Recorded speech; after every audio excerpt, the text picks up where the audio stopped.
Hello everyone, welcome to our podcast Work Harder. Today we will talk about life. In our last episode, we talked about life in a general way. Today we will talk more about biological or you can say mostly related to philosophical way. So, life is often defined in basic biology textbooks in terms of a list of distinctive properties that distinguish living systems from non living. Although there is some overlap, these lists are often different depending upon the interest of the authors. Each attempt at the definition are inextricably linked to a theory from which it derives its meaning. Some biologists and philosophers even reject the whole idea of there being a need for a definition, since life for them is an irreducible fact about the natural world. Others see life simply as that which biologists study. There have been three main philosophical approaches to the problem of defining life that remain relevant today. Aristotle's view of life as animation as fundamental, irreducible property of nature. Descartes' view of life as mechanism, and Kant's view of life as organization, to which we need to add Darwin's concept of variation and evolution through natural selection. In addition, we may add the idea of defining life as an emergent property of particular kinds of complex systems. This is primarily the attempts to define life during the 20th century with the rise of biochemistry and molecular biology. But this was the century that saw the rise of artificial intelligence, artificial life, and complex systems theory, and so the concern includes these perspectives. Animate beings share a range of properties and phenomena that are not seen together in inanimated matter, although examples of matter exhibiting one or the other of these can be found. Living entities metabolize, grow, die, reproduce, respond, move, have complex organized functional structures, heritable variability, and have lineages which can revolve over generational time, producing new and emergent functional structures that provide increased adaptive fitness in changing environments. Reproduction involves not only the replication of the nucleic acids that carry the genetic information, but the epigenetic building of the organism through a sequence of developmental steps.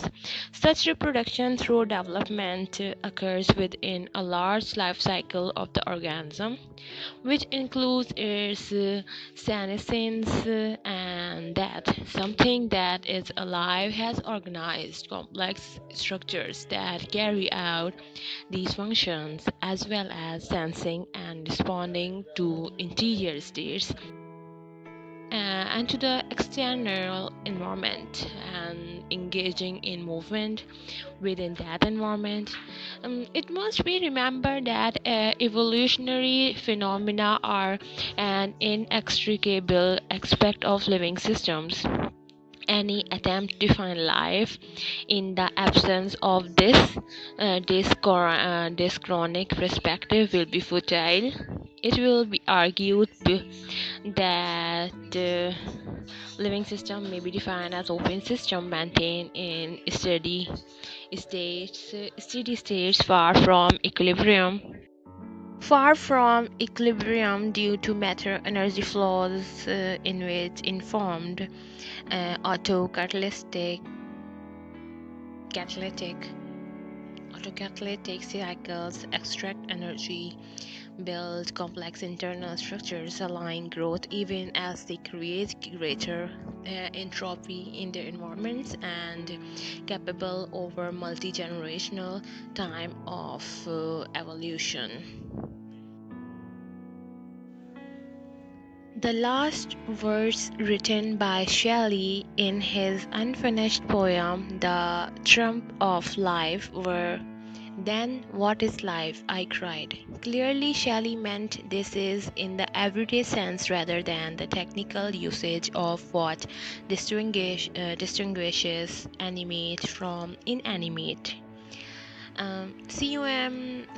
Smith, in his The Problem of the Life, sets out to answer Shelley's question by addressing the problem not only of how matter could be alive but also be conscious.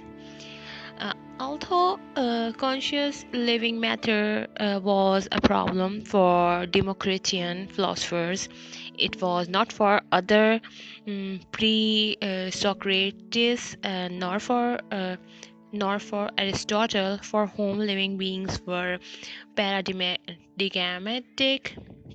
The phenomenon which seemed to Aristotle most basic in the apparent flux of the world was the unity and persistence of the individual living being. Indeed, Aristotle's biology and the philosophy he developed from it was sophisticated and enduring. Thus, for Aristotle, there was no problem of life, although there was a problem for an atomist view of nature that seemed inconsistent with biological phenomena. This creates radically reconceptualized the problem by his dualism of matter and mind. Life was a problem for which an explanation was to be sought in the mechanistic interaction of matter, and there was the question of how mind was related to the matter in living beings. A chemistry developed as a discipline in the 18th and 19th century. The goal of most advanced thinkers was to develop extra explanatory theories of living things in terms of chemical matter and mechanism. Such attempts at what must be admitted to be premature reduction were resisted by critics, including some vitalists whose position covered a wide range from romantic anti-materialists through chemists seeking a new type of Newtonian forces in nature, to materialists who had an intuition of the importance of the organized whole.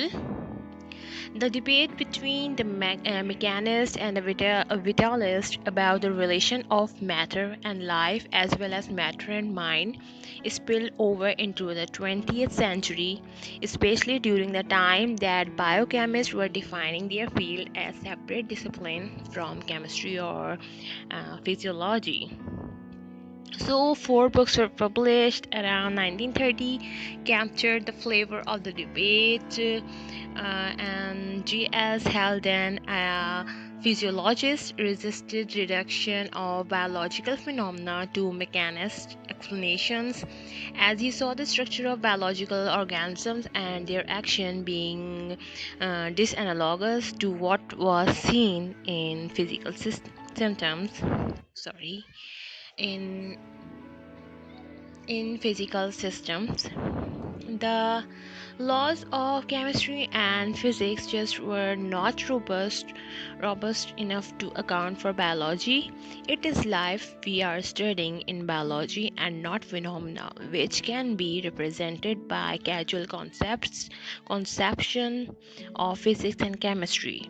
This was said by the Haldane in 1931. He rejects, however, the search of a vital force since it would reduce the complexity of biological phenomena to a single principle. Rather, the phenomena of biology can only be understood in holistic perspective that is faithful to the complexity observed in biological phenomena. Lancelot Hogben, in his book The Nature of Living Matter, which was dedicated to Bertrand Russell, argues for a reductionist and epistemology and ontology. For Hogben, as for Halden, consciousness is seen as an integral part of the problem of life. An inquiry into the nature of life and the nature of conscience presupposes the necessity of formulating the problem in the right way.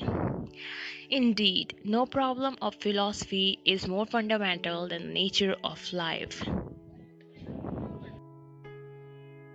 So guys, today we you can say understand the meaning of life according to our philosophers, our scientists, our biological, our physiologists, and how they start doing research, how they start doing the understanding the life, and how they think that the life is related to the matter and how the matter is related to the mind.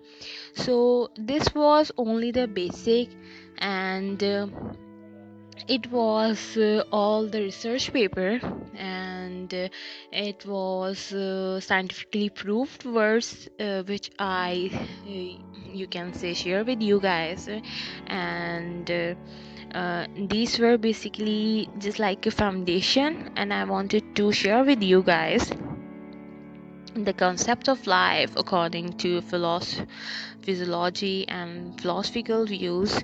So I hope you guys enjoy it.